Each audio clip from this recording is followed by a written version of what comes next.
We have left another dark year behind in terms of freedom of expression and thought. Together with the end of 2019, the Initiative for Freedom of Expression fulfilled its 25th year. We have started this quarter-century journey on January 23, 1995, at the State Security Court in Istanbul. Let's refresh our memory.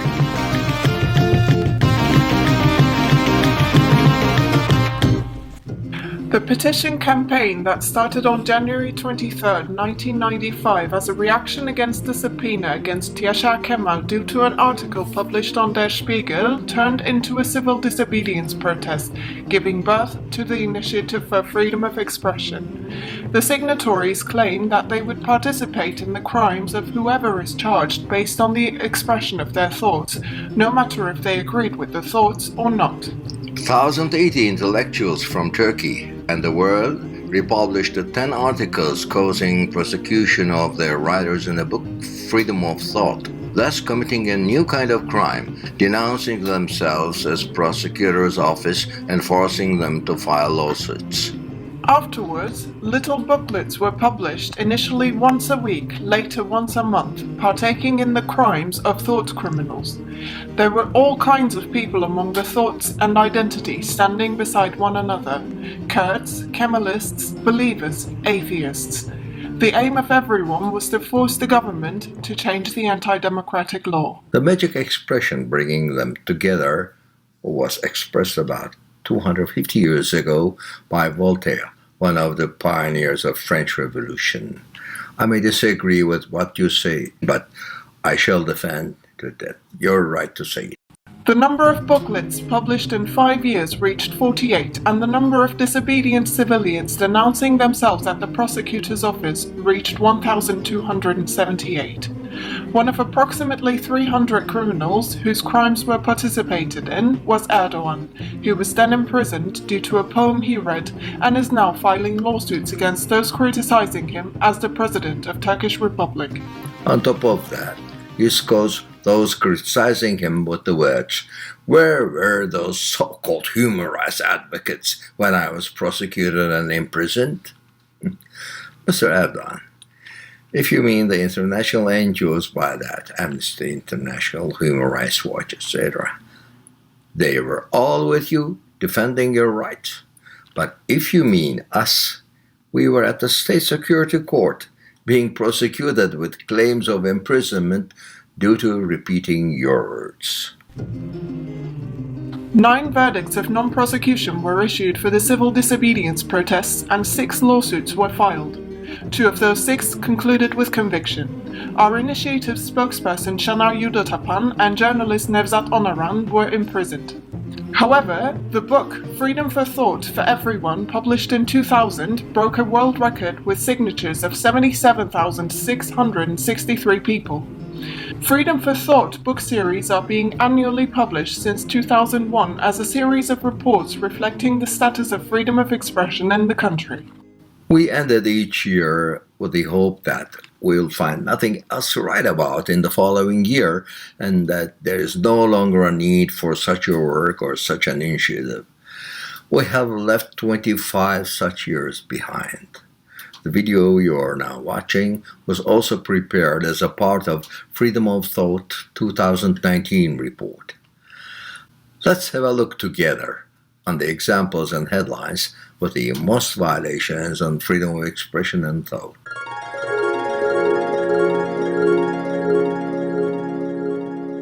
2019 was a year in which Turkey continued to accelerate its separation from the common achievements of humanity in terms of basic rights and freedoms. Subject to the highest number of convictions at the European Court of Human Rights, Turkey kept the first rank on that list in 2019. At least 95 rights violations were issued in the country, 32 of them against freedom of expression and 12 against the right to fair trial. State of emergency applications like systematic rights violations, ordinarized torture, mistreatment, and impunity continued with full speed, only no longer under the name of state of emergency.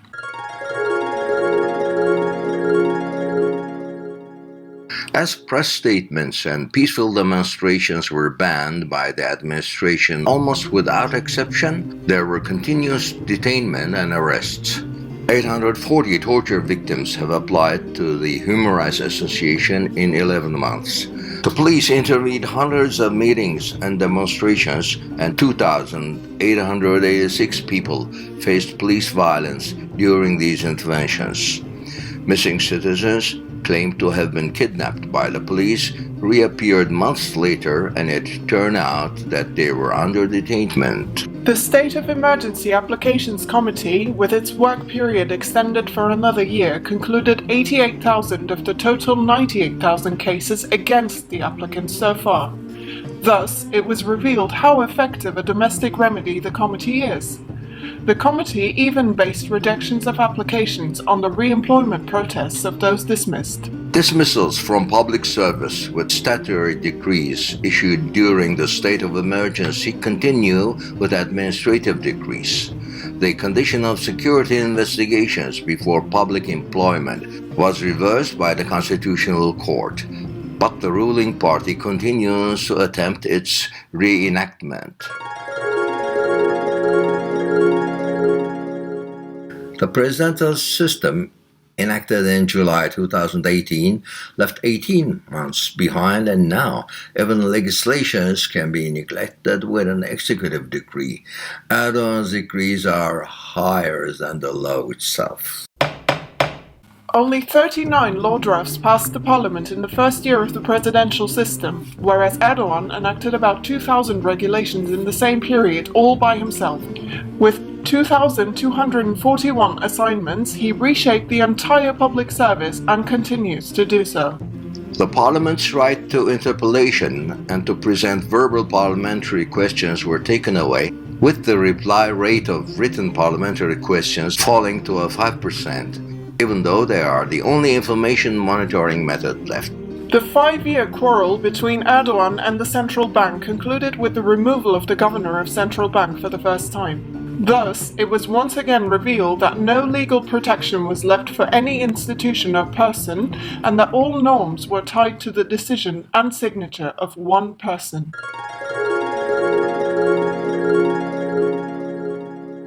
Knowing the shortest way to turn the balances on domestic policies in their favor is through war, the ruling party continued to use the rhetoric of national danger in 2019 as well. The reflection of that on freedom of expression was that anti-war peace claims were considered crimes.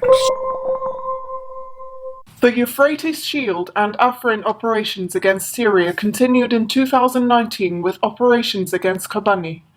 With the Peace Spring operation in October 2019, the Turkish military entered Syria, which led to another war against all oppositional voices, especially against parliament members of the People's Democratic Party, peace advocates, journalists, and social media users. Detainments and bans came one after another. By the end of the year, Turkey added an intervention in Libya to its adventurous foreign policies. The erosion of the supremacy of law as well as democracy in Turkey continued in 2019. The control and influence of the execution and politics on the judiciary continued with increasing intensity. Although never independent and impartial, the judiciary has now become more unlawful than ever. Almost half of the judges and prosecutors in the country have come to their positions no longer than 3 years ago. Erdogan is the sole determinant power in the assignment of a majority of the high judiciary, including the Constitutional Court. The opening ceremonies for the new court year of the independent judiciary are now being held at the presidential palace. Erdogan wants to change the administrations of certain bar associations as well, after their protest against the ceremony. The practice to neglect Constitutional Court and European Court of Human Rights decrees in Turkish local courts increase as well. Decrees not respected by Erdogan are now resisted by the local courts. Decrees issued by European Court of Human Rights, receiving its authority from the international law, and decrees by the Constitutional Court, which is the constitutional high court, are not applied when they are not favored by the ruling power. Another judicial reform bill hastily passed the Parliament and was enacted in 2019. However, it was clear that the result of this bill was not going to be different from the previous judicial reforms, for it protected regulations restricting freedom of expression with political and judicial applications, whereas the solution was quite simple: to abide by the precedents of the Constitutional Court and the European Court of Human Rights. The local elections on March 31st was of the quality of general elections as a result of Erdogan seeing the elections as a matter of survival. With what happened before and after the elections, it has become one of the very clear indicators that Turkey is steering far from being a state of law. Legal violations followed one after another from the start until the end of the election process. Government resources were used unequally. Erdogan declared those not supporting him his enemies, and government authorities announced that opposition candidates will not be able to perform their duty even if they win the elections. Opposition candidates were tagged by pro-government media organizations. The AKP lost 5 of the 6 largest provinces as a result of the elections. The People's Democratic Party won back most municipalities where the mayors were previously replaced with trustees. However, the ruling party declared the elections shady in the provinces it lost, describing the elections results of a coup attempt. However, the elections results revealing the victory of the ruling party were previously described as the national will. The Supreme Electoral Council neglected the will of the electors and didn't hand electoral licenses to elected candidates of the People's Democratic Party. Elections in Istanbul were cancelled, and the cancellation was not only against the law, but also against the current anti-democratic legislation. In the re-elections 3 months later, the AKP lost once again, and the previous difference in votes, which was 14,000, increased to 800,000. Oh yes, Erdogan was right. 786,000 votes were stolen. But whose votes? Who stole them? Not even 5 months after the elections, trustee operations against local administration started once again. At the beginning of 2020, the number of People's Democratic Party municipalities under trustee administration reached 32. 24 co-mayors were arrested.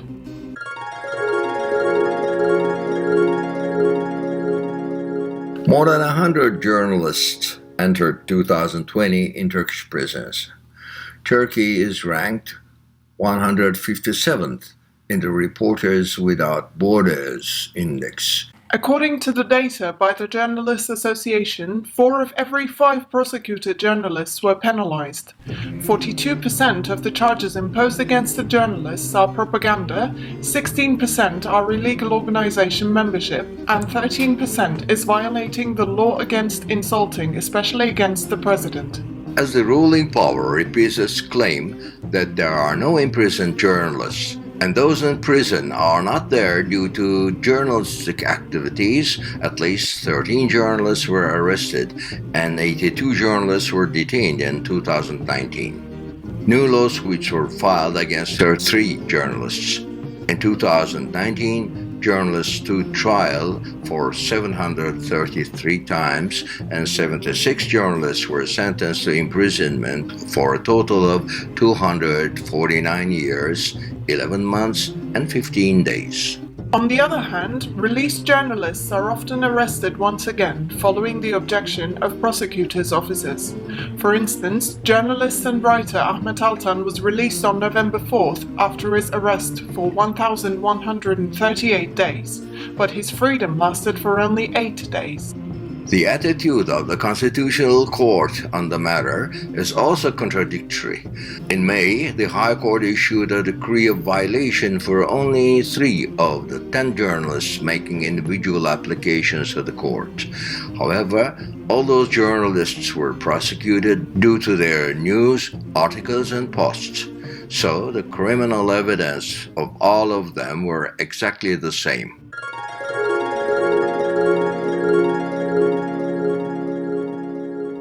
The number of convicted academics due to the peace petition reached 204.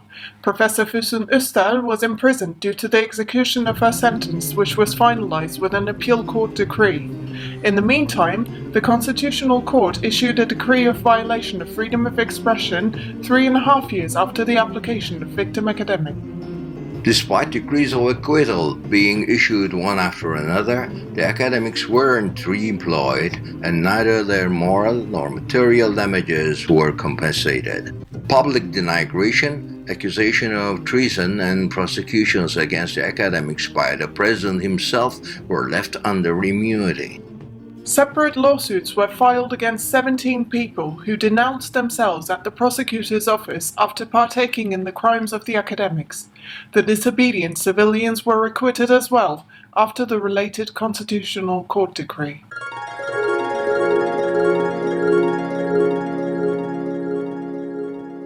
Time out of mind, right advocates are blamed as traitors in Turkey. They are identified with whom they defend. Because you defend the criminal, you also become a criminal. According to Human Rights Watch, it is now the norm of Turkey to arrest the opposition and rights advocates long-term and arbitrarily with made-up terror charges. For instance, the investigation against rights advocates was concluded after about 2.5 years with Osman Kavala under arrest. A lawsuit was filed against 16 rights advocates due to attempting to overthrow the government through the Gezi Park protests.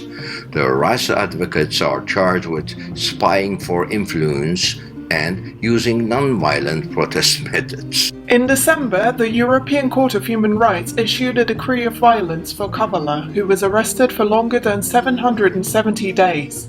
The court decided for Kavala to be released immediately and indicated that he was arrested without reasonable suspect, only in order to stop his activities for human rights. However, the court didn't abide by the European Court of Human Rights decree, and Kavala entered 2020 in prison.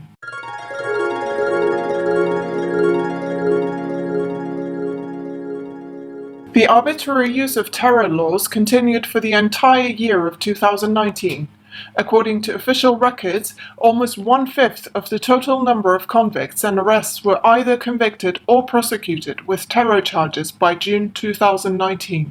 According to 2018 statistics announced by the Ministry of Justice, approximately 500,000 citizens were suspected and more than 100,000 citizens became defendants with charges of illegal organization membership and propaganda. For instance, the great criminal teacher Aisha, who said that children shouldn't die and mothers shall not cry, was imprisoned once again in 2019. 38 supporting disobedient civilians who were acquitted as she was penalized objected to their acquittal. However, their objections were denied by the appeal court as well, so they turned to the Constitutional Court.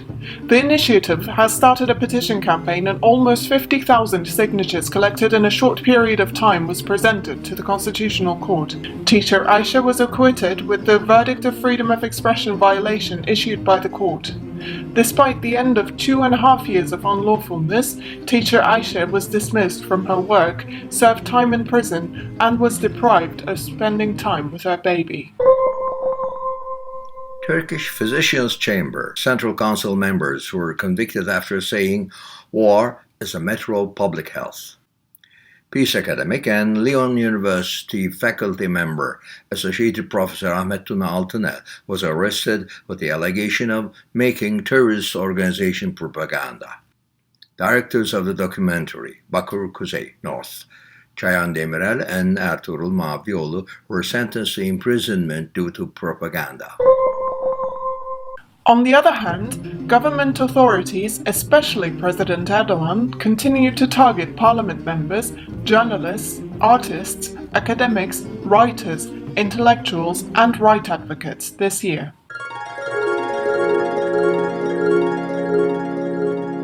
The will of millions of electors voting for the People's Democratic Party continued to be neglected in 2019. In the operations against the party conducted with the last 3 years, 15,530 people were detained and 3,661 people were arrested. Hundreds of parliamentary summaries were prepared against parliament members, not even a year after the general elections, most of them being against People's Democratic Party members. The court didn't apply the European Court of Human Rights decree to release Demirtas, but issued a decree of release right before the evaluation of the application once again at the Grand Chamber of the European Court of Human Rights. However, Demirtas was immediately arrested once again. Wasn't released when a release decree was issued for the file he was arrested within due to being convicted, and he wasn't released when a release decree was issued for the file he was convicted within due to being arrested. Thus, the law was trampled in order to prevent the release of Demirtas. According to the latest data announced by the Ministry of Justice, 36,664 investigations were started in 2018 within the criminal law regulating charges of insulting the president and denigrating the Turkish nation, government, and institutions. 6,326 of those investigations turned into lawsuits. 7,475 files were concluded in the prosecutions. Convictions were issued in 2,775 of the files, corresponding to 37% of the cases. On the other hand, penalties were issued in 2,362 files as well, but the announcement of the decrees were deferred. 26,115 investigations were opened and 4,880 files were opened solely due to insulting the president. 2,462 of 5,223 people who were prosecuted within these lawsuits were convicted.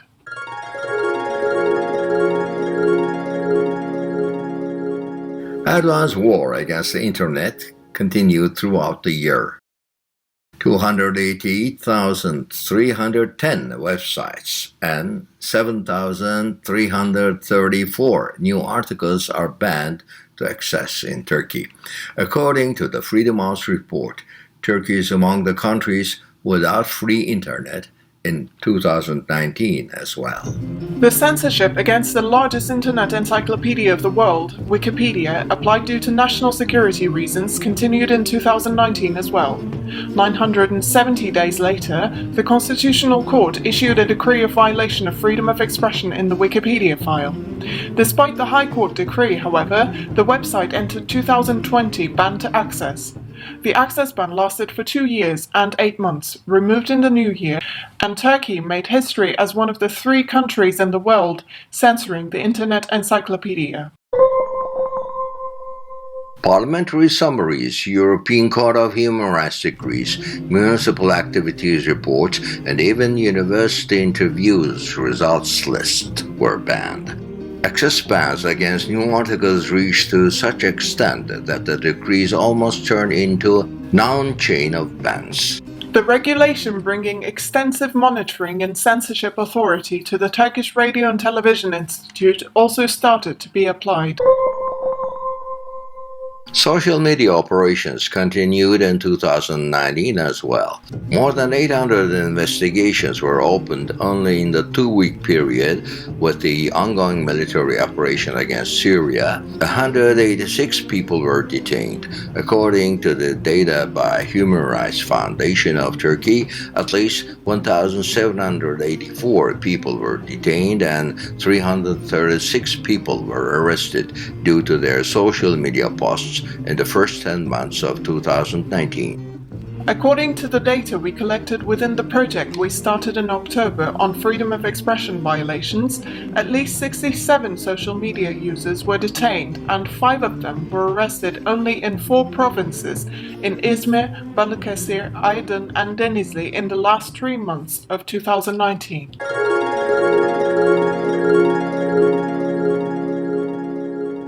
Even though the right to assembly and peaceful demonstration is recognized as a right not bound to permission or secondary approval, it is put on back burner when it comes to application. 96 protest bans were declared and 61 events were banned in 2019. Governorate bans reached to such extent that the protest ban declared in Van on November 21, 2016 due to security reasons was continuously extended and is now effective for over 1,000 days. Almost all public areas in Ankara were closed to protests and demonstrations as well since the state of emergency. The Taksim Square was banned on May 1, 2019 as well. Galatasaray Square is still banned against the Saturday Mothers. Istanbul Governorate banned the Pride March this year as well.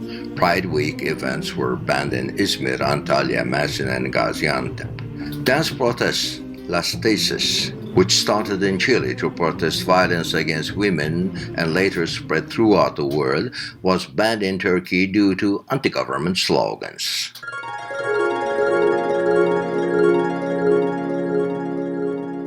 According to data by the Turkish Publishers Union, 30 books and 7 magazines were pulled off the shelves in 2019. The report, launched by the People's Democratic Party, compiling unlawful applications of municipalities under trustee administration, was banned as well. The Ministry of Family and Social Policies declared 8 books obscene and started to work almost as a new institute for censorship. Censorship and bans applied to restrict freedom of expression and thought are now being taken normally, even supported by Turkish citizens. This fact is another prominent regression of this period. An investigation was started against the book Zümrüt Apartmanı due to obscenity. The book was published in 2013 and is composed of short stories written with the influence of dirty realism. Becoming a target on social media, the book's writer and publisher were detained. Lawsuits were filed against them.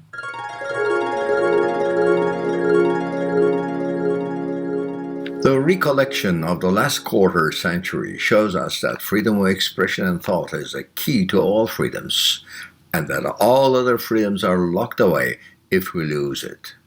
Nevertheless, let's hope for good things in the year 2020, with the hope that our 26th year illuminates this dark picture.